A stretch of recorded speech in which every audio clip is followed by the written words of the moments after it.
I don't know about you, but it feels like Thanksgiving was just yesterday, and then all of a sudden I turned around 3 times and it's February. So a lot going on, a lot to cover. So let's get started on the other side.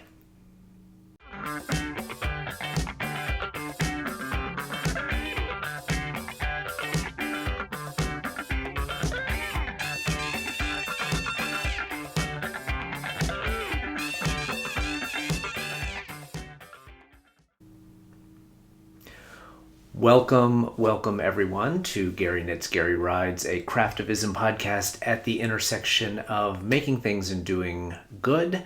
My name is Gary. I am a knitter and a crocheter. I am also a cyclist with AIDS Lifecycle, which is an annual fundraising bike ride from San Francisco to Los Angeles over 7 days that raises money for the life-saving work of the San Francisco AIDS Foundation and the Los Angeles LGBT Center.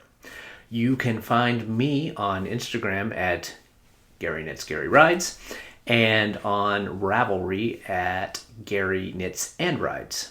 This is my 5th year doing AIDS Lifecycle, and as part of my fundraising, I started the End AIDS Knitalongs and Crochet-alongs, which run 4 times a year and help me raise money for my AIDS Lifecycle. I have also started Destash for Good, which is an online Fiber auction. One of them is going on right now. We're going to talk about that in a minute.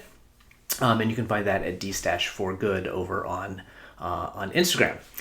It has been a pretty busy last couple of weeks, especially on the fundraising and yarn side of things.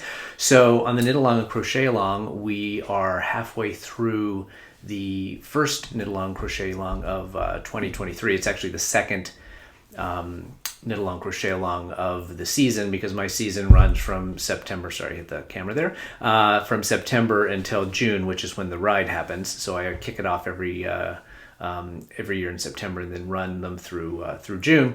So we're in the middle of the second one, the winter Knitalong and Crochet-along. We have a shawl Knitalong, a shawl Crochet-along, which I'm going to talk about in a minute. And then we're also doing this time a sock Knitalong, which I showed my FOs last episode. I finished my pair of the Resolutions socks. So we're just past the halftime of this Knitalong Crochet-along, which runs until the end of February. I drew names for the halftime giveaways. So each round of the Knitalong and Crochet-along has at least 5 giveaways associated with it. So we just did the second one, which is we always do at halftime.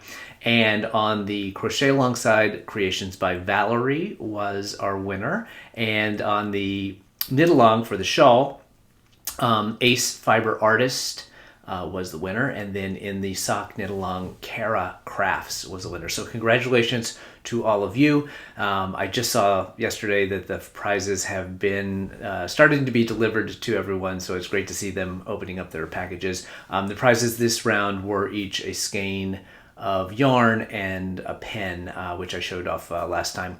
And in the next episode, we'll talk about the final rounds of prizes, which will happen at the very end of this Knitalong and Crochet-along. I guess while I'm talking about the Knitalong and Crochet-along, I should sort of preview the next one.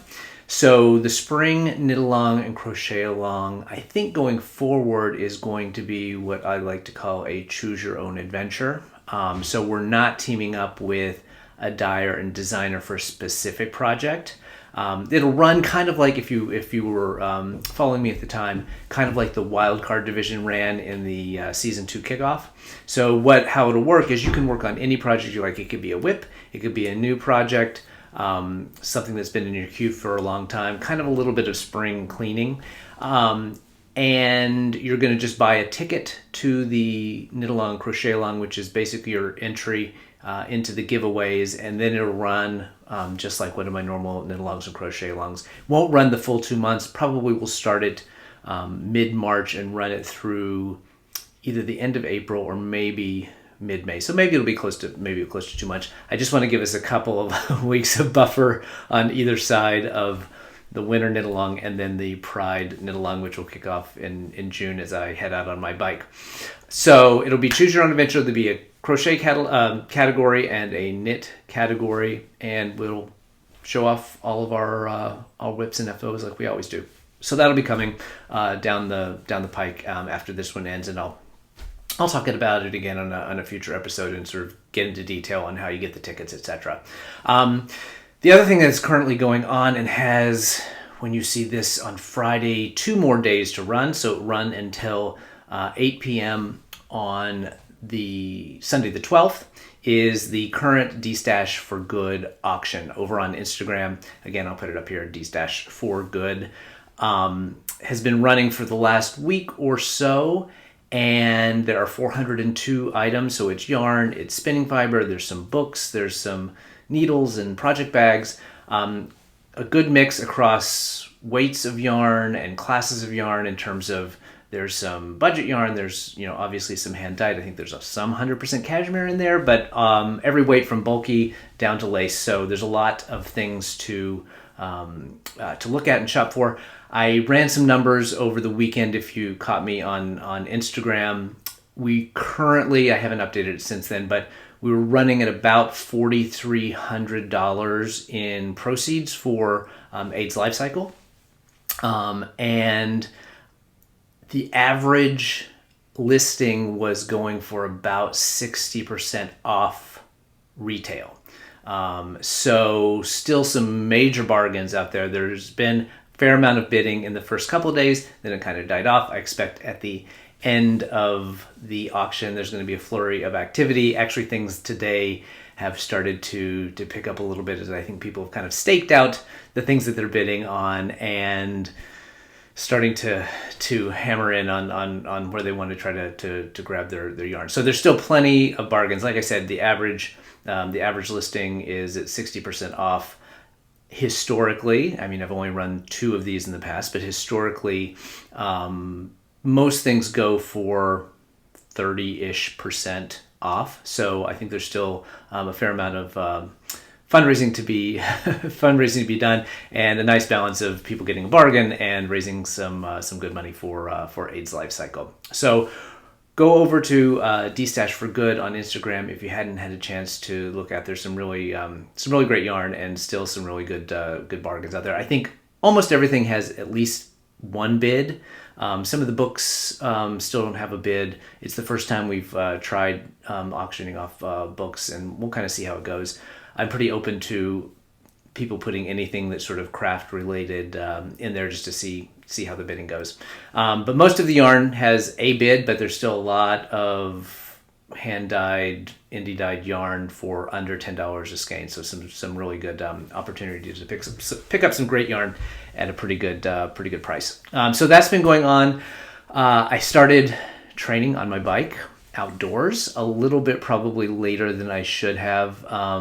It's been rainy here, and it took a little longer for things to warm up to a temperature where where I like to ride outside. But now seem to be fully into the high 50s and 60s during the day. So I'm starting to ramp that up over the next 4 months. It's only 4 months away, the ride. So I really need to kick things into high gear.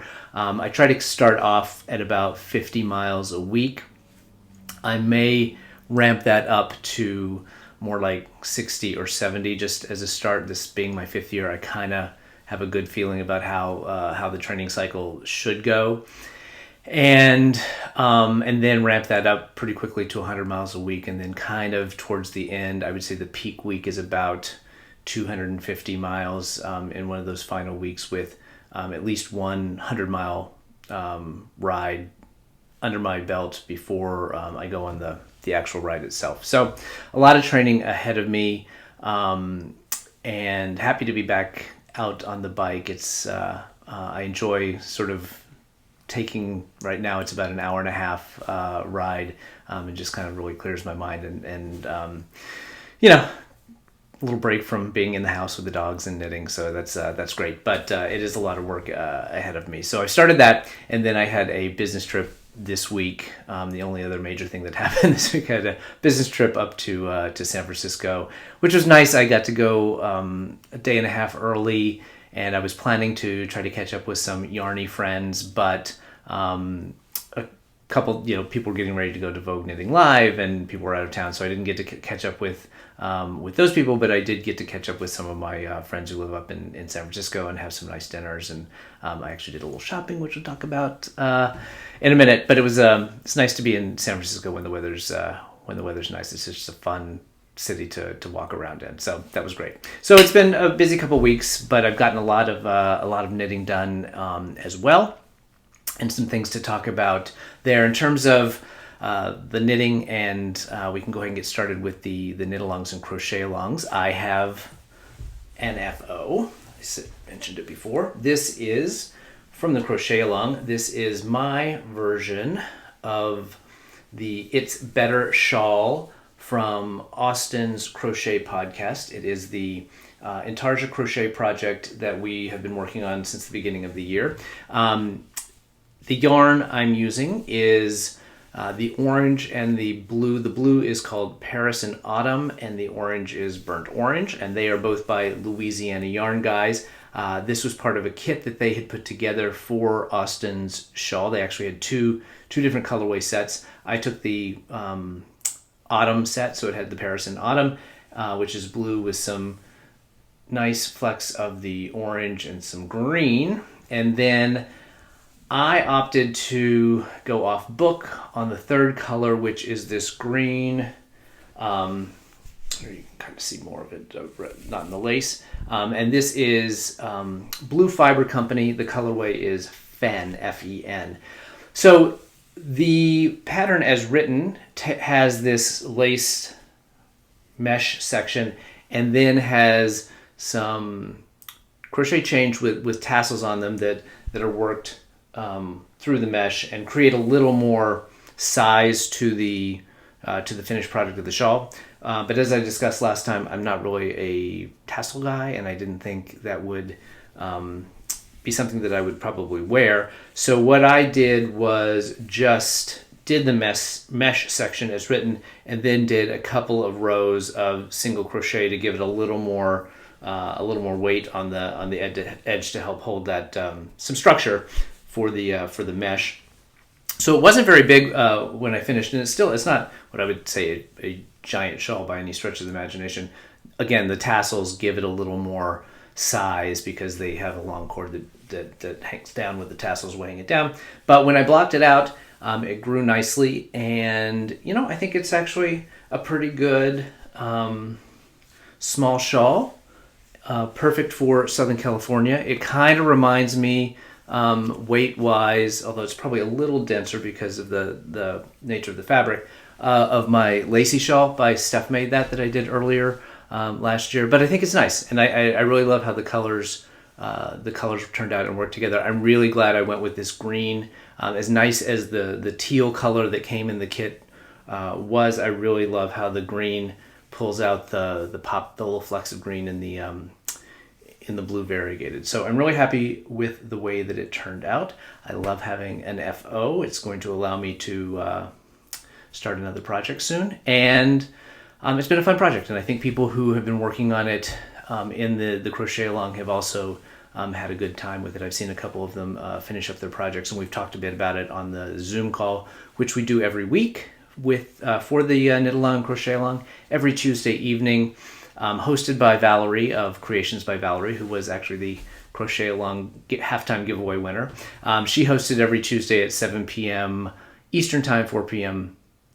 Pacific, and we just kind of hang out and chat about what we're working on. And people are at various stages of the Crochet Along and Knit Along projects, so it's been fun to see those happening. So this is the It's Better shawl by Austin's Crochet podcast, and it is the only FO I have. I have several whips to show. We'll stick with the Knit Along Crochet Along. This is my reconstructed shawl by Maggie at Yarnacious. It is a triangular shawl which will become asymmetrical at the end, and it is this main color, which is her grayish, and then there are 6 contrast colors, 6 minis. I did not use the minis from her kit, which were a muted rainbow. I took minis from Treehouse Knits Cocoa collection and then a single mini from Seismic Yarn, and put together my own color palette because I had already done a muted rainbow kind of thing last year on a neutral background, so I thought it would be nice to have a little different thing in there. So the starts out, the yellow is Marigold, the orange is the Seismic Yarn. It didn't have a colorway, it was just a one of a kind. The brown is Albrije, I think is how it is pronounced, also from the Cocoa collection. The rust color is Antique Vase. I am just about finished. I have 2 more rows on this colorwork section. There'll be another dividing section before I move on to the next one. So from there, it's going to go to this kind of rosy pink, which is Coco's Shawl from the Cocoa collection, and we're going to finish it up with Carnation. So I'm really loving how the colors are working together. I was planning to finish this colorwork section before I hopped on here today, and then let me see if I can find it here. I realized that, okay, here you go. I've been kind of referring to this project, even though it's called the Reconstructed Shawl, I've been calling it Keep on Trucking, because I'm kind of blowing through errors and mistakes, and because I want to get it done before I head out on another trip. So I talked earlier, you can see in this first section with the yellow, my gauge is really, really tight, and it really pulled in this edge where the I-cord is. You can see how tight it is up in here. And then the second section with the orange is really, really loose. And so I think as it's gotten bigger and I can kind of start to play with how it's going to block out, that's going to be fine. If it were a gift for someone, I would have probably ripped out this first section and gone back and tried to do it at a looser gauge so it wasn't quite so tight. But there are a couple of other little problems in that section in particular. But I just noticed in this last section up here on the very first bit of the this last section, you can see right in here I slipped with the yarn in front when I should have slipped in the yarn in the back. So this is the correct way of how it's supposed to look, and you can see that little slip stitch in front. Now I went back, you can see actually right there, I went back just on my last row to see how long it would take to drop down and correct it, and that's kind of where I'm wondering what to do. It took, I don't know, it only took like 3 or 4 minutes to do that, and I'm sure it would get faster, and it's probably 30 stitches. So I'm kind of debating whether or not just to take an hour or so and go back and fix all those stitches. The other side of me says it's going to be wrapped around your neck and nobody's going to notice except you, and why bother? But it's kind of going to bother me, I think. I think I'm going to go back and do it, even though I really want to just push on and finish this up. So I guess, a question I would have for all of you is kind of where's your threshold for forging ahead when you've made knitting mistakes, or just taking the break, taking the time and going back, either ripping it out, which I'm not going to do here, or dropping down and doing the fix. Is it something that it's just it's going to be there and it's going to drive you crazy, or only if it's a gift to giving someone else, or if it's like just so obvious? I'd be interested to hear like how people think about doing this. For the most part, I am kind of a go back and fix it, unless it's something you notice way back. But if you've noticed a few rows back, and it's a relatively easy fix, and this one is, it's I just did that one to kind of see what it was like, and it's really not that hard. It's just it's just 10 rows or whatever of dropping down and with a crochet hook and pulling that one slip stitch back behind, and then laddering back up. So I don't know. Let me know what you think, whether or not you think I should do it or not. I don't know that I'll make a decision tonight, because I think I'm going to work on another project just to get it out of my head. But I'm enjoying this. I'm enjoying this a lot. It is a lot of stitches. I think I'm up to 400 or so stitches, and I still have 2 more 2 more sections to go, so it's going to get even wider. And I know there's an I-cord bind off at the end, which people in the Zoom group have been talking about. I don't think that that's going to bother me. It's just these, just the rows are long, and each one takes a little bit longer. Luckily, the slip stitch patterns, at least these last 2, have been really fast to work on. So the orange one and the yellow one were a little slower, and maybe it's just that I'm getting used to the rhythm. But these 2 worked up a little bit quicker. So anyway, I think it's turning out great. I've seen go see Bagel of the Knits just finished his, and he used Maggie's kit, and I think his turned out fantastic. Valerie Voigt, who's in our Zoom group, and Waldinky, who are in our Zoom group, are both nearing the end of theirs, and theirs are both turning out great as well. They're totally different color sets, so they have some really cool colors.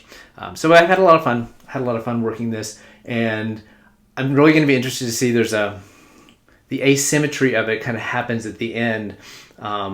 And not to give too much away, but this center spine kind of does a little jog at the end, and it's quirky, but I don't know, it's something about it. I think it's just really kind of fun and playful. So I'm looking forward to seeing how it turns out on this one. So reconstructed shawl, Yarnaceous Fibers is the Maggie at Yarnaceous is the designer, and she also did the yarn kits.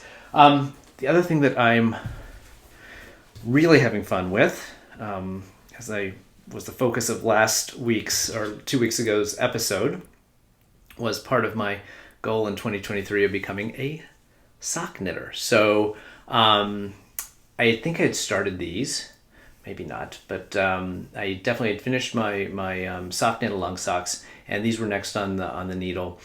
These are a basic vanilla sock. I had gone through the calculations in Kate Atherley's Custom Socks book, and was trying to put together just a vanilla pattern that I can always go back to, and this is where I ended up. We'll see how they fit. I hope they will fit well. I hope the measurements worked out. These are on a size 1 US 1 needle, and the cast on for me was 64 stitches. I did a German twisted cast on, and then I did a twisted rib for 20 rows, I think. This one here looks a little raggedy because it was a failed sock from 2021, and I had ripped it out, and the yarn is a little kinky. So I know that's going to work out in the washing and blocking. So the stitches on this one and the ribbing in particular look a little rough relative to the other one. I'm pretty happy with the fabric. I will say there was a bit of, this is my second. This is my third pair of socks ever. My first attempt at doing sort of a plain vanilla sock for myself. I'm happy with the fabric that the size 1 is doing. I really wanted to try 2 at a time magic loop, which I am enjoying, although I was saying the other day, my goodness, these are much slower than the worsted weight socks that I just finished. And it's a little too warm in Southern California to wear worsted weight socks on a regular basis, so I do want to get into the fingering weight socks, but my goodness, they take a lot longer. But I am happy with the fabric, and I'm enjoying the 2 at a time. I think that is going to be a positive for me, although the next ones I think I will try on 9-inch circulars just to see how that goes. I did get, especially on the ribbing, some laddering. I don't know if you can see it there, right in there. It's not as pronounced once I got into the stockinette, so I'm hoping that with a couple of wears and some stretching, I think that someone could tell me, but my sense is that laddering is exacerbated by the twisted rib. I think it just shows more.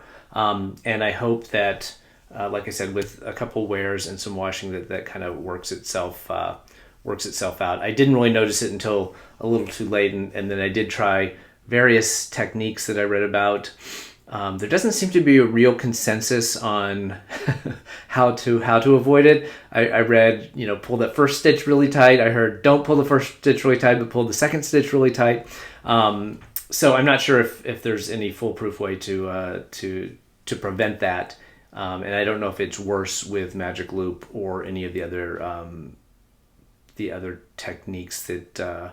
Obviously, I don't think there'd be an issue on a 9-inch circular, but it's only these where you have either two circulars or Magic Loop where it would be an issue. And for some reason, I did my resolution socks, the worsted weight ones, on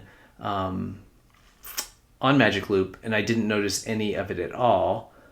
Now I switched over to Magic Loop after the ribbing on the first one, but even on the second one, I don't think there was. I didn't notice the laddering, so I don't know if there's something about 2 at a time that makes it worse, or something about the pattern, because that was, there was that seed stitch pattern on the back side of those resolution socks. So I don't know, something I'm going to do a little more reading about to see what I can do. But I'm happy. This is Knit Picks Felici. It is in the Fiesta colorway, and I am ready to do my heel flap. So that's what I think I'm going to work on tonight. Is to start the heel flap. I need to go back and review the video. I think the video that I was sort of using as a model was Kay at Crazy Sock Lady, and I believe she does each heel separately and then goes back to 2 at a time in the round. And I think she just said that's the way she liked it, but it doesn't seem to me, at least just thinking about it, and I'll watch a couple more videos, that there's any reason why you couldn't just go ahead and do everything 2 at a time. Just do your heel flaps back and forth. I'd have to think about it when you pick up the gusset. So I'll do a little more research tonight, but I am thoroughly enjoying the socks. It's living in my Scrappy Angel bag, which is a perfect little bag for socks, and I love the wireframe on it. So that is the socks. And the last thing that I worked on, and it's, I guess technically a whip, although because it's modular, it feels like an FO.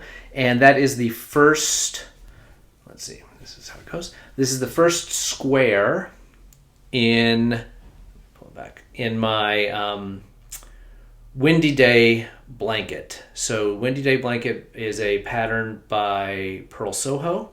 I am making it for a friend of mine who's graduating for high school this year as her graduation present to take away to school. She picked out both the pattern and the yarn. It is all being done in Malabrigo Rios, so the main color is ivory. The blue is Rio de la Plata. The burgundy, which I don't think I showed last time, I realized there was a third color, I think it's called Santa Rita.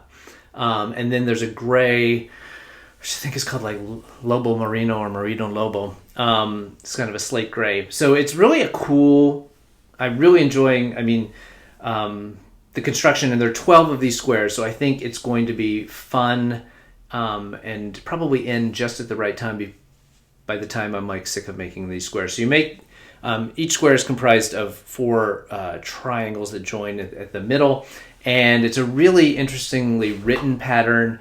There's kind of these basic triangle shapes, and then there are things called attached triangles, which is actually what the next thing I do. So you do cast on, and then you pick up along this edge here, and then you start to make the next triangle. So you have these combination of basic triangles and attached triangles, and then the only changes are these kind of color blocks that happen throughout the blanket. So I think it's really pretty. I hope she likes it.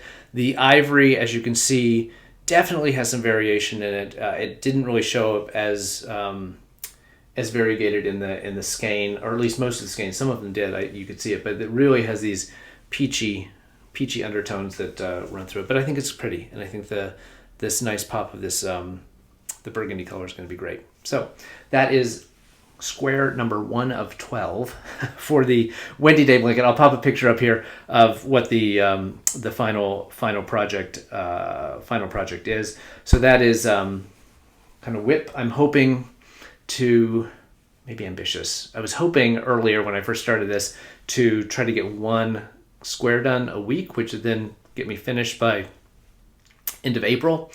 But the second half of these took a little bit longer than I thought. And maybe now that I'm done with the It's Better shawl, and I'll be hopefully soon in the final rounds on the Reconstructed, I can begin to focus on this a little bit more. If not, this will definitely be what I'm working on during the spring knit along to try to get that done well ahead of her graduation. And then the last thing, which is not really yet a whip, but it is living in my Black Pearl Magic Lila Bean Yarn Co. Hip Hop Holidays bag. But I did swatch for the Pop Baby Cardigan by, I think, Daughter of a Shepherd, I think is the designer's Instagram name. And this is being done in Lila Bean Yarn Co. Boucle in a one-of-a-kind colorway, and maybe one-of-a-kind, I mean, not one-of-a-kind, but I have not seen Adela do much on Boucle, and this was just in one of her like random, I just put up some yarn in my shop. So I think it'll be perfect for, it's a little girl, I guess I would say cousin-in-law of mine that just had a little girl, and hoping to get this done in the next few weeks. So this is just a swatch. I got pretty close to gauge. You tell me. So actually, someone did tell me. Someone had a very good idea of how to. I mean, you can't. It's very difficult to count the stitches in boucle, but someone did have a very good idea of like measuring out your 4 inches and then putting markers in, and then just kind of going up to the where it loops onto the cast on row, or not the cast on row, but the live stitch row, and then count those stitches, which is a very good idea. So I got gauge, and so I'm going to rip this out and then get started on that in the next couple of days. Someone said, asked me about if I was washing my swatch, and if it were a sweater for me or if it was a sweater for an adult in my life, I would probably wash the swatch and do all of the correct things. But for a baby, I just decided it probably wasn't worth it. I'm erring a little bit on the large side. I'm not going to make it for a newborn size. I'm going to make it for, I think, 6 to 12 months or something like that. So she has plenty of time to grow into it, and it's going to err slightly on the larger side, so she may even have an extra room to roll in around there. But I just decided I didn't want to like wash and do all that with the swatch. So, bad knitter, I suppose. So those are all the things that I am currently working on. I'm hoping to get the Reconstructed shawl finished here in the next week or so.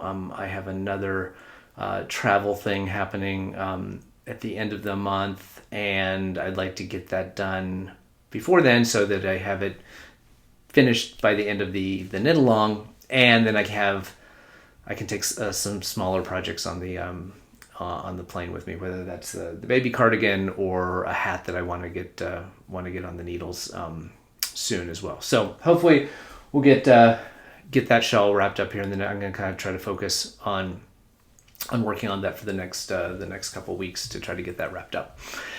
I mentioned I had gone to San Francisco on a business trip, and I had hoped to meet up with a couple folks up there. So Ava from Seismic Yarn, she was getting ready to get to Vogue Knitting Live, so there was a lot of prep work that was going on, so that didn't work out. But I'm up in San Francisco, several times a year for work, so we will definitely catch up then. And I had hoped to run into or to be able to meet up with Leanne Parenti, who was the designer of the Sweet Shadow Wrap, which was the crochet along project for the kickoff for season 1 of the End AIDS crochet alongs.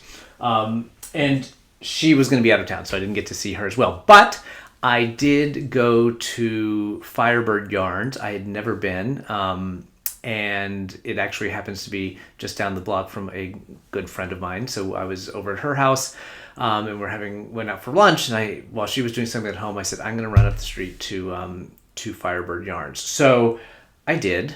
And despite the fact that one of my New Year's intentions is to be a net negative yarn flow household for the year, I did purchase some yarn. So the friend that I was visiting, she is a big Philadelphia Eagles fan and was very excited about the Super Bowl and had this Philadelphia Eagles hat on that, you know, was just something about it, a sporting goods store. And she was making some comment about, you know, well, if you would make me, you know, if you would knit me a hat, then I wouldn't have to wear this store-bought hat. So while I was at Firebird Yarns, I picked up this yarn, which is Simply Natural by Haiku, which I didn't really realize is the like sort of the yarn company that Skasel, who makes Addy knitting needles. So it is 40% baby alpaca, 40% merino, and 10% mulberry silk. And this is slate gray. And so I am going to, haven't picked out the pattern yet, but it is going to be some sort of cabled beanie for her, so she can have a nice hat and not the store-bought Philadelphia Eagles hat that she was wearing. And my goal in, you know, going to Firebirds, well, I just had never been, and I had met them all at Stitches West last year, and so I thought, oh, you know, if they have some yarn of dyers that I don't know, maybe I'll pick it up. So of course I found some, and this being the year of the sock knitting, two of the ones that I picked out were to make socks for myself. So I got one of the Zauberball Crazies. This one, do they have a color name? I think it's just a number probably. But this is one of the 100 gram Crazy Zauberballs, which I thought would be a very fun pair of socks to make. And then the other one, which was I'd never heard of the dyer, is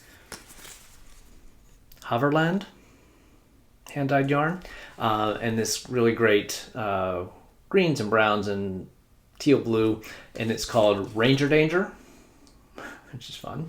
So another pair of striped socks in my future.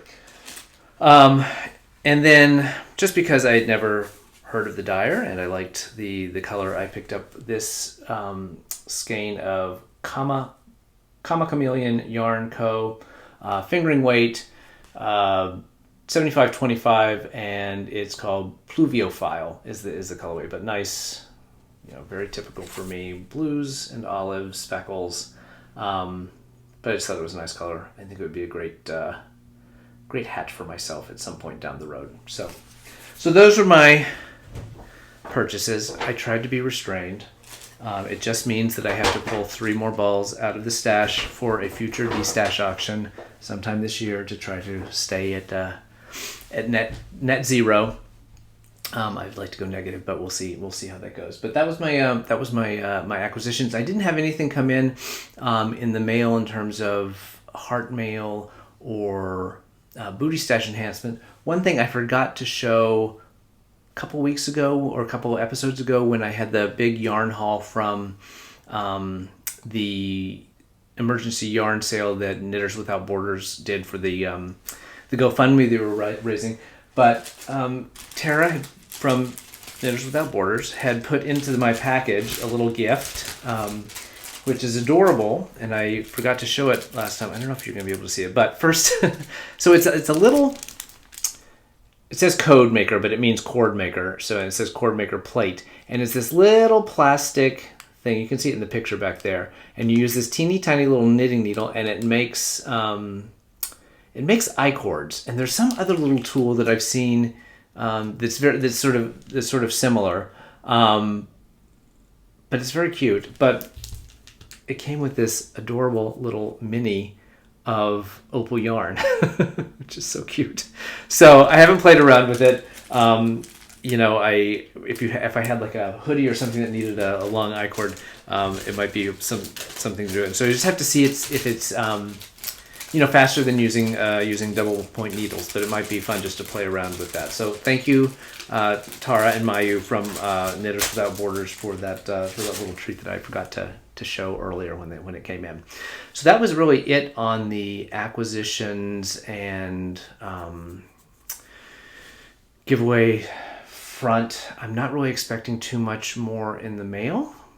I mean, I do have some things that were ordered prior to the end of the year, some pre-order stuff that is still yet to come in. So that'll be, in the future. But hopefully for the next couple months, it's going to be more about the exiting of yarn for the from the house. So Destash is going on right now. I'm thinking I may do another mini Destash in March. It'll probably just be I'll talk about it later. I just want to think about it a little bit more. But my cousin, who did the ride with me last year and is doing the ride again this year, is having trouble with his fundraising a little bit. And so I want to kind of give him a little boost and help get him to the you have to raise, I think it's $3,500 to participate in the ride by a certain point in the fundraising cycle.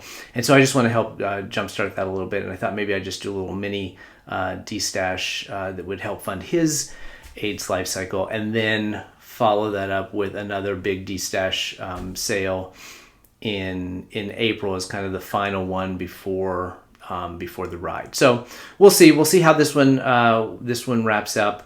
I think that 400 items is probably pushing it. We'll see how things end up. I'm one of my concerns is that that having that many items made it difficult for people to scroll through and really maybe diluted the bidding. But we'll see. I think it'll be a huge rush at the end, and it'll all end up fine, and then we'll be back to the races in April for the next big one. So keep an eye out for that.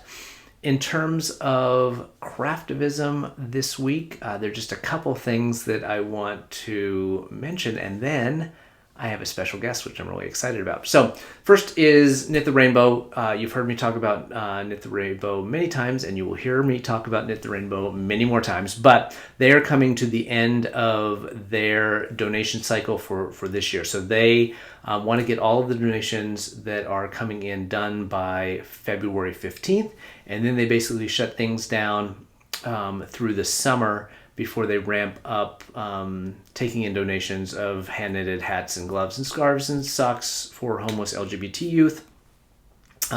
That starts again in the fall. I'm not sure if it's September or October, but I will definitely let you know. So if you have been working on things for Knit the Rainbow, please get those in the next few days, really. By the time you see this, it'll be the 10th. So get those donated. They have announced a ton of new partners in terms of places that you can drop off items, especially in Chicago. There have been a number of new ones, but I know like For You, which is a yarn store in Oberlin, Ohio. She is now a drop-off point. A couple of yarn stores in New Jersey as well. So go to the Knit the Rainbow website. They have a list of all their partners, and if you're local to one of those, it'll be easy for you to drop them off. Or you can just mail them to them. But if you are going to mail something, try to get it in ASAP, because they're going to shut that down on the 15th. The other thing that I wanted to bring to everyone's attention, and I'm going to mention this again, but I just wanted to float the idea out there. I've seen it popping up in people's feeds on Instagram, is the Knit for Food Knitathon, which happens at some point in March. And I should have written it down, but I didn't. But it's sometime in March. It's a 12-hour knit-a-thon where you sponsor someone and they're going to knit for 12 hours, and then the donations go to help provide food to people who are having difficulty accessing food. So Valerie from Creations by Valerie, who hosts our Knitalong Crochet Along Zoom call, she is one of the people doing the knit along. I know there are lots of folks out there doing it and raising money, but I just wanted to highlight Valerie because she has been such a champion for what I'm doing with AIDS Lifecycle, and to just let people know that she's going to be participating in the knit along. I will put a link down below to her Instagram, as well as to her fundraising link, if there is one up yet, so that you can donate and chip in to help this effort. But it's a really fun event. I've seen a lot of people on Instagram already talking about it, so there should be a lot of energy built up over the next month or so as it ramps up. So that's Knit for Food. And now I'm going to sit down for a conversation with Jen LaMastra, who is the artist and originator of the Liberty Crochet mural. So last episode, I talked about the Liberty Crochet mural because one of the participants in our weekly Zoom call had done one of the squares for the Connecticut mural, I believe. And Jen saw the video and reached out to me and corrected some of my misinformation about the project, which we're going to get into, but also wanted to see if I could sit down and chat about the project. They have announced a couple of more murals that they're currently working on, so I thought it would be fun to sit down with her and just find out how she got started and what this thing is all about. So here we go. I want to thank Jen LaMastra for joining me here today. My first ever guest on the podcast. So yeah, exactly. I don't think Irina from Fiber Chats doesn't have anything to worry about. I'm not going to make this a full-time part of the thing, but I really appreciate you joining me. So Jen is the artist and organizer behind Liberty Crochet Mural, which I talked about on the last episode, and we got connected and started chatting, and I thought it would be really fun for folks to hear directly from you about the project and kind of the history of it and where it's going. So why don't you give us a little bit of a background on you and your background sort of in the arts and how you got to where you are today? Well, I'm 40 now, so there's a lot of different hats that I've worn. But yeah, I have a background. I have a BFA in design and technical theater. Oh. Yeah, weird. Yeah. And so I've done lots of fiber art stuff. I've done a lot of sculpture with reused materials, recycling stuff, turning that into garments and sustainability. I've been a crocheter, not as good of a knitter, because when I started, it was before the internet, and so I was like self-teaching myself. Yep. But I'm better at crochet. I feel like it's a little bit more forgivable, and you can invent a bit, which is helpful. um, yeah, I have a little art gallery that it tours around Portland, Oregon. So I have different artists hosting, or I host them and move the box around. I've done Okay. all kinds of cute local stuff, but this project is the first kind of national project where I've really tried to get more people involved across the country. Right. Yeah. In terms of your crochet, because I always just love to hear people's sort of fiber origin story. Is it something you did as a child, or just something you picked up along the way? Yeah, no, my grandma taught me. My grandma taught me most of the fiber arts crafts that I learned. Like, she taught me how to knit. I wasn't as good at that, but I was great at crocheting, although I only knew how to do a chain very successfully for a long time. I was like just making chains and chains and chains. But she taught me needlepoint, paper curling, all those Yeah. lovely things. And yeah, her whole house, it was so beautiful. It was like all her different crafts on display. So she had framed her needlepoint. Everyone got knitted garments. She Right. had it. Yeah. So she was really rug hooking, like latch Yep. hooking, all of it. Yep. Yep. Yeah. Yep. Very. So yeah. So from like, I mean, really little, like 5, I've been working on little things and Yep. whatever.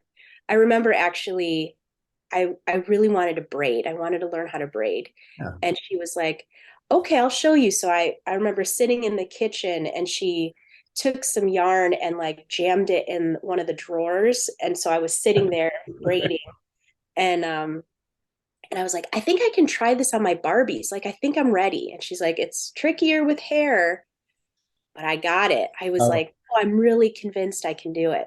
I'm a hairdresser. That's how I support all my craft addiction. So Oh, wow. Okay. yeah. So Awesome. it's So you another fiber art to right, me. a different fiber, sure. Huh. That's fantastic. Yeah, it's very similar to my story. My maternal grandmother was super crafty, did all the things.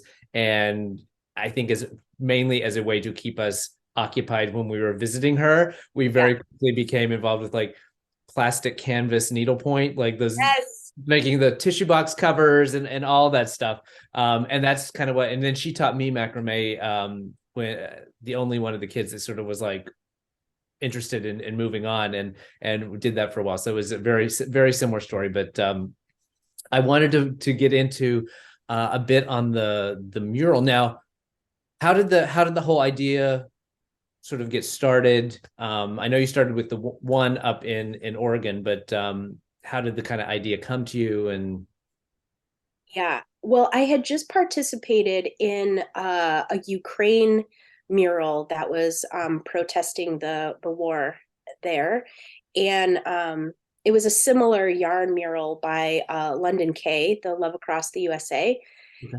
And so I reached out to her because after the leak happened with Roe v. Wade being overturned, I was like, Yep, that I just was beside myself. And I really felt like I need to do something. What can I do? And I reached out to her and it was, I was like, let's collaborate. Like, can we do something in Oregon? And it wasn't exactly the right um, messaging she is comfortable doing okay. because it is very political, Sure. apparently. It doesn't seem like it should be, but Right. so I was like, okay, well, can I do one? Because I don't know, I've never done anything this large Right. before. And so I just started designing. I was like, well, I can do it. Like, I can figure this out. I'm pretty crafty and I Right. have lots of different resources I can pull from. So, yeah, I designed it. And then it was 40 squares, which I was like, 42 foot by 2 foot squares. Right. And I was like, all right, do I know 40 people that want to crochet? I Right. mean, I thought I did. But it was summertime and Right. everyone's busy and it's not a summer sport, crochet, it No. turns out. It's more of a winter sport. So so it was actually really difficult to get 40 people in Oregon that I knew. Sure. Um, and so I put it to Instagram and I was like, call to crocheters, hashtag fiber arts, hashtag like, um, yeah, call to crocheters. And I got all these people that started reaching out like, yes, I want to be a part of that. Yes, yes, yes. I was like, okay, great. Yeah. So before I knew it, it was like that person shared with this person, shared with that, and it became this grassroots um, movement. And so I quickly was like, okay, well, I have enough people. Thank you so much. But more people were reaching out. And so when I finished completing the mural and we put it up, it was in an outdoor land art exhibition. So it was Huh? part of this Blackfish gallery. So people could go outside and I hung it on the side of a barn. It was massive. Yep. Because, when you put something outside, it can be really, um, it doesn't seem as wowing because the outdoors is so big, Sure. right? Sure. But that was not the case. Like when you had it next to the barn, it's like, oh my Wow. God, it really gave scale to Mhm. how massive the project was. And the intention for it being so large was not accidental. Like I wanted it to be a loud amplification. Like, we mean it. We're really upset here. This is not okay with us. So the scale was intentional of the messaging. And then it was part of Planned Parenthood's, they had an abortion justice gathering. So it Mhm. was kind of a healing circle. And it was really beautiful. Like I've never been to an event like that before. I mean, people were like thrilled and very emotional. Right. So it was a real beautiful communal space to share in the heartbreak of our reproductive justice being Sure. taken Stripped away. away. Right. Um, And that was also up in Portland, the Planned Parenthood event. Okay. yeah, Okay. those both were in Oregon. I think that was in August. Yeah. And after that event, that was kind of what I was gearing it toward, which I thought it would just be a one off. Like, and here it is. I was like, I'm not done yet. And it's not finished. Right. So I sent an email out to all my friends, connections, whatever, over the years. And I was like, I want to put one in every state, which seems crazy because I'm Right. just Right. one person, I'm not, I'm pretty ordinary Right.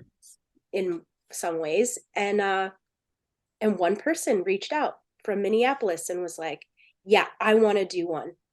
So together we kind of figured out how to make this a project that she could easily replicate, and Okay. using the experiences I had.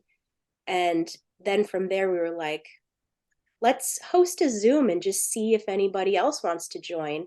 Right. So we put it to Instagram again, like, hey, does anyone want to participate? And then boop, boop, boop, we suddenly had Arizona, and we had New York, and we had Kentucky. And then from there, it's just, I mean, we're up to 22 states now. Wow. Okay. That's Yeah. amazing. That's amazing. Because I think, and I said on the lead into this that when I talked about it last time, I got some things wrong. One of which was I totally underestimated the number of states. I kind of was looking at and maybe I was just looking at the states where completed murals had been done. So just sort of big picture. So how does the process work then in terms of someone in a state decides that I want to do one for New Mexico or whatever. Do they become sort of the central organizer for that particular piece of the mural? Okay. Yeah. So people can reach out to me. They can reach out on Instagram. We just put a web page up, which is thrilling. It's not done yet. It's just kind of a quick splash page. Sure. But reach out to me, and then we'll do like a little FaceTime, whatever, interview. And I send out we have a recorded video of people kind of talking through like what people that have hosted, what their experience was, and then people's nervousness or anxieties. And it's interesting, like many people are, how do I want to say this? Like, it feels very female to underestimate our power. Sure. Sure. And to not just like charge ahead, like I can do it, whatever. So it's really been a sub magical component to this, of empowering Huh? other folks that they can do it, even if they don't know how, or they've never done anything like this before. Kind of makes me emotional thinking about it. But yeah, like kind of coaching them, like it's okay, you'll get enough crocheters, you have friends, you just reach out, you make connections. So it's been yeah, different states have different challenges. Like I was talking with the host for Wisconsin. Mm-hmm. She's going to have some different challenges than say New York State, Okay. finding a place to display it. Yeah, but I don't doubt that she'll have a large community that wants to help. Sure. Yeah. Yeah. One of the things I've noticed is when I assume after that process, sort of get someone on board, and then it's the call to crocheters. Yeah, I got distracted. Yeah. No, no, no, no, no. But I was just going to say, you said about finding, you'll have plenty of crocheters, because what I've noticed in following the Liberty Crochet Mural account is like, it seems like minutes after you put out we're doing one in California, then you're like, all the spots are filled. Like it seems to happen pretty quickly, the uptake in terms of people wanting to sign up to do it. Do you have any sense on how many of the people are sort of repeat crocheters? Yeah, maybe a quarter of them. Okay. Yeah.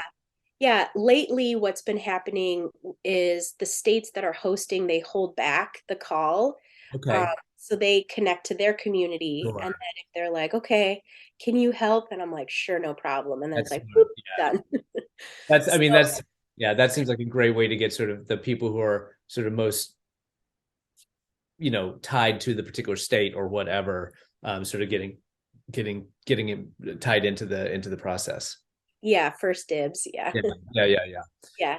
Oh, that's amazing. So the design has not changed from your original design in terms of it's still 40 squares that are 2x2, so it's an 80 by 80 mural, which is gigantic. Is It it? it's 17 feet because Oh, it's sorry. stretches. So it ends up being 17 feet by 11 feet. Yeah. Okay, okay. Yeah. It's 8 across by 5 down. Oh, okay. So it's not a square. The thing itself is not a square. Gotcha. Yeah. Yeah. Um, and so people then sign up to crochet a square. Um, are there? I assume there's guidelines for them in terms of there's a specific colors of particular yarn that you guys have sort of figured out to make it all consistent color wise. Yeah, it's not just grabbing a skein of red yarn and go to town. No, but that has happened, and that's okay. I mean, it kind of adds to the handwork Mm-hmm. and the homemadeness of it, which I think just keeps amplifying that this was made with our hands, Right. how important that is. But yes, there's a whole instruction packet that goes over what colors to choose, how to do a gauge, which is Right. annoying but necessary Sure. because it's a puzzle. Right. Yeah, and how to color change and how to read the chart, Okay. and then Okay. where to mail it or Sure. drop it off. Yeah. And then once the 40 squares have been crocheted up by those volunteers and they get mailed, then you have a whole different team that comes together to sort of piece it together. Yeah, and it can be anybody, really. You don't have to know how to crochet to Sure. help assemble the mural. Right. Uh, it can be whip stitched together, which is great. Then it's even more inclusive and Sure. bringing community. Yeah. So there's an assembly party, and it can vary in amount of people. It can be over a course of a couple of different sessions. It depends on the host and what their capacity is to Right. do it. And yeah, so I was just in New York State, in Westchester, New York, and we assembled the mural, and there were a lot of New Yorkers that took the train in to come and Right. assemble. It was great. I got to meet people I haven't met in real life just through like Instagram. Right. And I was like, oh my gosh, thank you so much. And like, wow, it's really amazing to meet you. Yeah. So yeah, so we're all assembling it, and then depending on where or how it's being installed, that's kind of the third stage is Right. Now I saw real. the New York one was at an event with the governor, which was amazing. Yeah, it Yeah. was. Is that, Yeah, I mean, I would think that of the challenges that might be kind of the biggest one is finding a location where one, someone's willing to put it up, but is also big enough to allow you to display it properly, right? definitely. Yeah, definitely. We've had it. So that one was at the Capitol, the state building for the Planned Parenthood Abortion Justice Legislative Day, and which was a thrill. I mean, that was such a boon. The Oregon murals in City Hall, it was also part of the Democratic election party, so it was in the hotel. So all the Democrat politicians got to walk through and see it, and Awesome. it was really thrilling. It's this weekend. There's an assembly happening in Rochester, New York. So there's 2 murals in New York. Okay. That's going to be in a synagogue for reproductive Shabbat, Okay. and it's going to tour Western New York into different temples Oh, around cool. Oh, Western really New cool. York. Yeah. Very cool.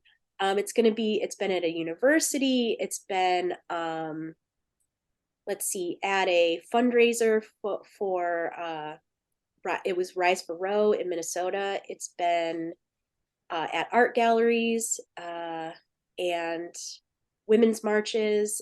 I mean, they've been in all different places. Right. So That's it's very not limited where it can be and where it can be displayed, or even how long it can sure. be on display. Sure. Yeah.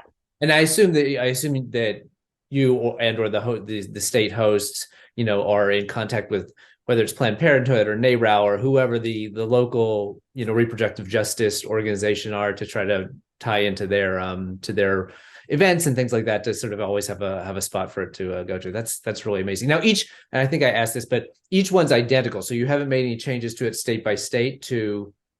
Well, they all look a little bit different You're because right. It's each, handmade. yeah, and different colors. So like Sure. there are variations in color, but the image, the Graphic. graphic itself is the same. But yeah, I mean, the Kentucky mural, there's two purple squares in there. I'm Oh. like, ooh, God, what's purple? But it's okay. It worked. It was fine. So there's some variation in all of them. So it makes each state unique. Sure. Yeah. Yeah. So if people, I want to talk about kind of what's next in terms of on the horizon in terms of states that are coming and sort of timing of that. But if someone wants to get involved either as a host, you said they could reach out to you. If you're a crocheter and want to get involved, like I'm a pretty basic crocheter. Like I could now I did this, it had color changes, but that's probably the one of the first things I did that had color changes. Like what's the skill set that you need if you're a crocheter and you want to help out? Obviously, if you're not a crocheter, you can help assemble them, but if you really want to do a square, what kind of skill set do you need? If you can do, there's a whole range of skills. So there's from beginner to I say advanced, but you don't have to be that advanced. As long as you know you can learn how to color change, and it's the same idea. There's ones that are a little more tedious in the Okay. amount of color changing, Okay. but there's some that are just solid colors. And like even Oh, if you overdo it, we can pick it down and it's fine. It'll okay. fit. So there's those and then there's some that like I'm doing a mini mural right now, like a Ooh, micro version for this event in Texas. They didn't have the space to have the whole thing, sure. but I wanted to do it. So I'm doing like this tiny Ah, okay.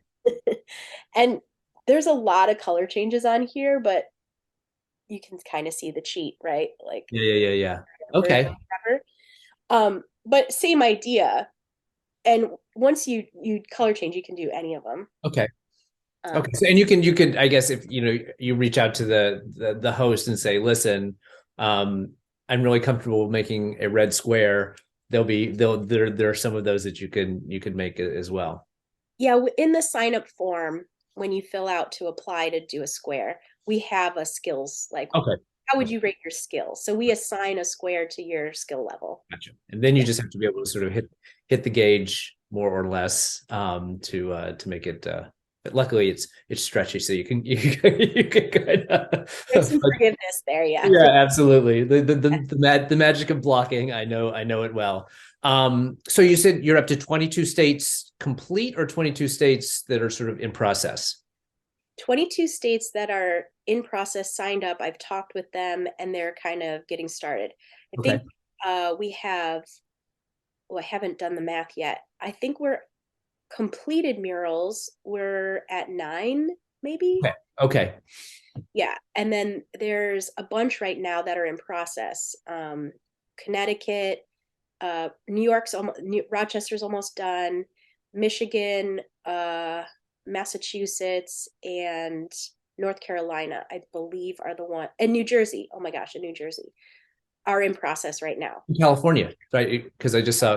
And California. I was gonna say because I saw it, I got very excited. I was like, nope, my queue is too filled up. I'm gonna my Zoom knitting group were like, aren't you gonna do a square? I was like, maybe in the fall I'll be able to do one, but right now it's just too backed up to add another project to it. But yeah, I saw California, I got super excited. So There's going to be a second mural in California, but it won't launch till probably June. Yeah. So, excellent.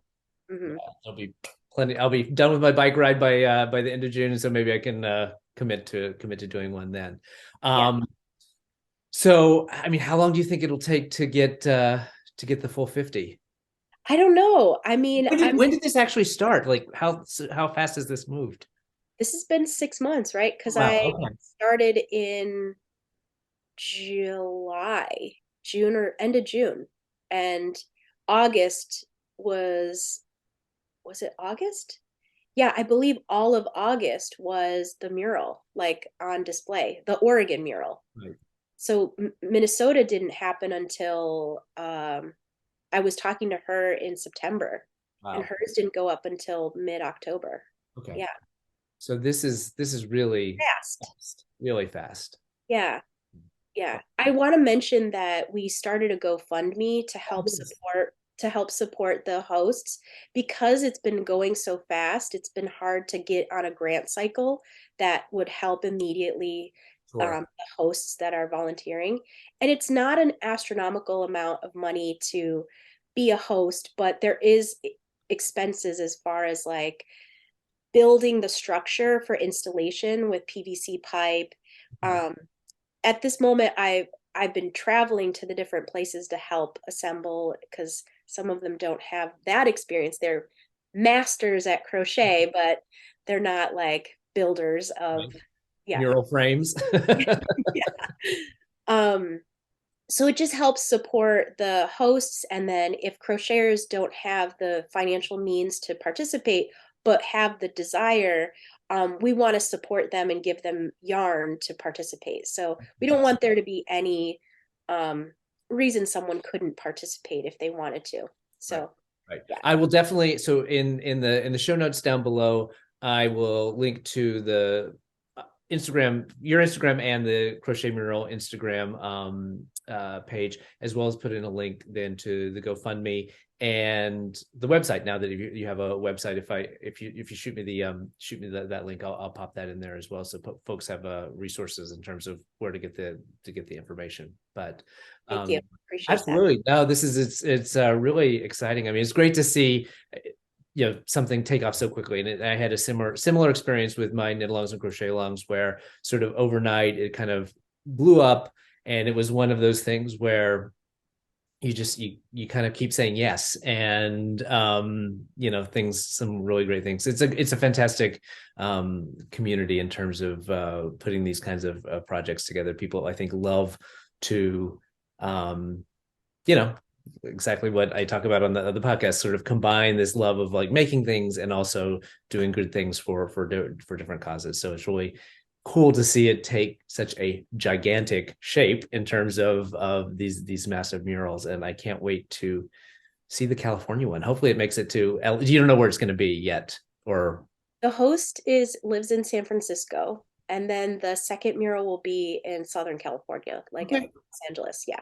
Excellent. Well, then I will be definitely on board to make a square this summer for the second California mural.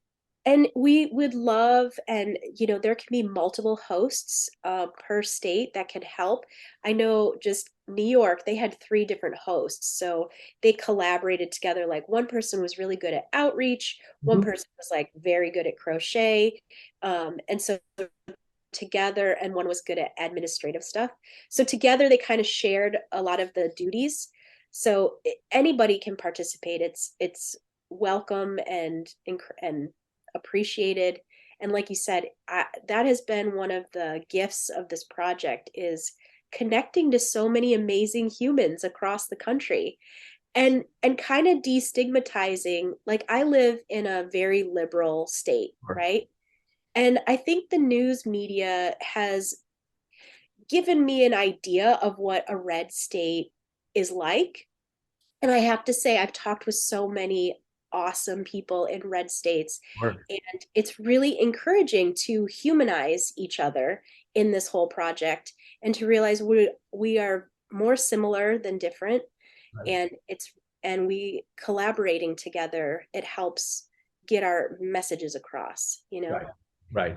No, So it's true. I mean, we tend to think of things in terms of red state and blue state, but yeah. the margins that make one a red state and a blue state are often very, very small. And it can be, having grown up in Texas, it can also feel really isolating to be someone that's somewhat left of center living in what's viewed as a red state. And so it's great to be able to find your people sometimes across distances, and come together and do something fun, something that you love, and then putting it together for a great cause. So I really appreciate you sitting down and taking time. I know you have a big event at City Hall, so that's really fun, and I hope everyone can go follow Liberty Crochet Mural sign up to be a host, sign up to be a crocheter, or send some extra money to the GoFundMe to keep this thing rolling. I'm really excited to watch this grow to the full 50 states and then have multiple ones in each state. So I really appreciate you taking the time. Thank you so much. I appreciate it too. Very nice to meet you. Sure. Yeah. Yeah. I want to thank Jen so much for sitting down to have that conversation. I think the Liberty Crochet mural is a fantastic project, and hopefully it will have inspired you to get involved, whether making a square or being a host and helping to join the squares together in your state or for another state if you want to mail your square in. I think it's a lot of fun, and hopefully my queue will clear out one of these days and I'll be able to chip in and to make a square, although I think I'll probably just have to make the plain red ones. I don't know if I want to do a whole lot of color changing, but I think it's a great project, and I hope you can get involved in whatever way you can. And that about wraps it up for me this time. I really appreciate you sitting down and taking the time out of your day to spend some time with me, to see what I'm working on, and to hear about some opportunities to take your love of crafting and do something good with it in the community. If you like the podcast, I do hope that you will subscribe and like this episode and share it with your friends. It really helps build my community and helps with all the YouTube algorithm stuff. And with that, thank you so much for joining me. I will see you in a couple of weeks. Take care. Bye.